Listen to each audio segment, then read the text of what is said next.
السلام علیکم ورحمۃ اللہ وبرکاتہ۔ حضرت ابو دردہ رضی اللہ تعالیٰ عنہ سے روایت ہے، نبی اکرم صلی اللہ علیہ وسلم نے ارشاد فرمایا،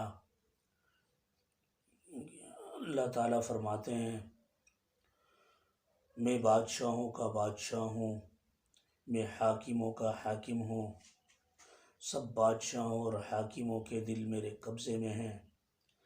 جب بندے میری اطاعت میں لگے رہتے ہیں تو میں بادشاہوں اور حاکموں کے دلوں میں رحم ڈال دیتا ہوں۔ بادشاہوں اور حاکموں کے دلوں کو اس بات کی طرف مائل کر دیتا ہوں کہ وہ رعایا کے ساتھ، وہ میرے بندوں کے ساتھ رحم و کرم کا معاملہ کریں، اور جب بندے میری اطاعت سے ہٹ جاتے ہیں تو میں بادشاہوں اور حاکموں کے دلوں میں غصہ اور غضب ڈال دیتا ہوں، پھر ان کے دلوں کو سخت کر دیتا ہوں، جس کی وجہ سے وہ بادشاہ رعایا پر ظلم اور زیادتی کرنے لگتے ہیں، ان کے معاملات میں بے رحمی دکھانے لگتے ہیں۔ تو میرے بندوں، تم میری اطاعت کرو، میں تمہاری مدد کے لیے کافی ہوں، یعنی میں حاکموں اور بادشاہوں کے دلوں میں تمہارے لیے مہربانیاں اور رحم ڈال دوں گا۔ اسی طرح میرے بھائیوں، ایک اور روایت ہے، حضرت عبداللہ ابن عباس رضی اللہ تعالیٰ عنہ روایت فرماتے ہیں، نبی اکرم صلی اللہ علیہ وسلم نے ارشاد فرمایا، جو بندہ استغفار میں لگا رہتا ہے تو اللہ تعالیٰ اس کے لیے ہر تنگی سے نکلنے کا راستہ بنا دیتے ہیں اور اسے ایسی جگہ سے رزق عطا فرماتے ہیں جہاں اس کا وہم و گمان بھی نہیں ہوتا۔ تو میرے بھائیوں، ہم دیکھیں کہ اس وقت ہر بندہ راحت اور سکون اور آرام کا طلبگار ہے، یہاں تک کہ بعض اس فکر میں لگے ہوئے ہیں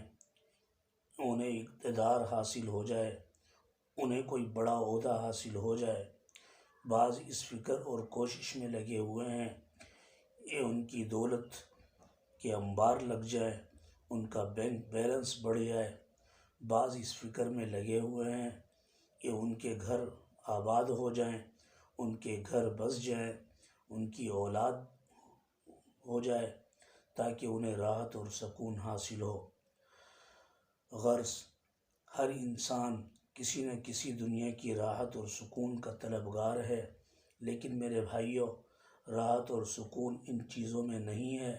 جن چیزوں میں ہم نے سمجھا ہوا ہے، بلکہ راحت اور سکون تو اللہ تعالیٰ نے فرمایا،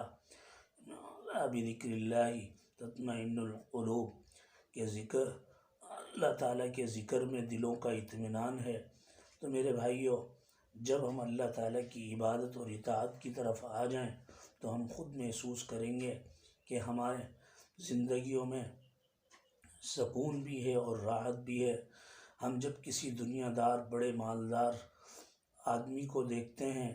تو ہم یہ خیال کرتے ہیں شاید یہ بڑی ناز و نعمتوں میں ہے، یہ بڑی خوشحالی میں ہے، لیکن حقیقت میں وہی سب سے زیادہ پریشان ہے۔ مولانا اشرف علی تھانوی رحمۃ اللہ علیہ نے ایک طریقہ بیان کیا ہے،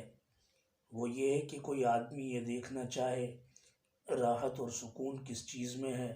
تو انہوں نے بیان فرمایا کہ اس آدمی کو چاہیے کہ وہ کچھ دنوں کے لیے،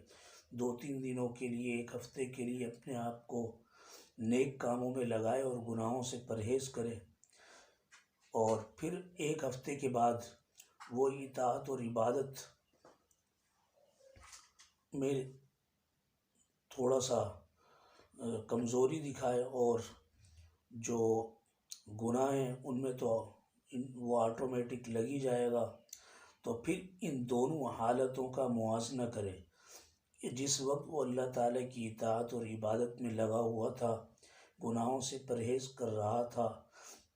آیا سکون اس وقت تھا، راحت اس وقت تھی، قلبی اطمینان، ذہنی سکون اس وقت حاصل تھا، یا جب اب گناہوں میں پڑا ہوا ہے اور اللہ تعالیٰ کے ذکر و عبادت اطاعت سے دور ہے، اس حال میں اس کو راحت اور سکون حاصل ہے، یا دنیا حاصل ہونے کے بعد اس کو راحت اور سکون حاصل ہے، تو ان دونوں حالتوں کا موازنہ کرے۔ جس حالت میں سکون اور راحت اور اطمینان پاتا ہو تو اسے چاہیے کہ وہ والی حالت اختیار کر لے۔ تو میرے بھائیوں، کوئی بھی طریقہ آدمی اختیار کرے، لیکن حقیقت میں دیکھا جائے تو سکون اور راحت اللہ تعالیٰ کے ذکر میں ہے۔ تو حقیقت میں یہ ہے کہ ہر آدمی پریشان ہے، پریشان اس وجہ سے ہے کہ خواہشات اتنی ہیں، آرزویں اتنی ہیں کہ ایک آرزو ایک خواہش پوری نہیں ہوتی کہ دوسری کے فکر میں لگ جاتے ہیں۔ پھر ہر آدمی یہ چاہتا ہے کہ یہ کام یوں ہو جائے، یہ کام یوں ہو جائے، یہ کام بھی ہو جائے، فلاں کام بھی ہو جائے۔ صحیح، اور امیدوں کا زیادہ ہونا، یہ اس نتیجہ یہ نکلتا ہے کہ امیدیں خواہشات ساری پوری ہوتی نہیں، پھر آدمی پریشان رہتا ہے۔ یہاں تک کہ آپ دیکھتے ہیں موجودہ دور میں ہر آدمی پریشان حال ہے، کوئی حکومت کی شکایتیں کر رہے، رشتہ دار آپس میں دست و گریباں ہیں، بھائی بھائی سے جھگڑ رہا ہے۔ تو اس کی وجہ یہی ہے کہ آدمی کی خواہشات اور امیدیں زیادہ ہیں دنیا کے اندر، اور وہ اللہ تعالیٰ کی عبادت اور اطاعت سے دور ہے۔ تو میرے بھائیوں، تقدیر پر راضی رہنا سیکھیں۔ جو اللہ تعالیٰ نے آپ کو عطا کیا ہے، جو دیا ہے، اس پر راضی رہیں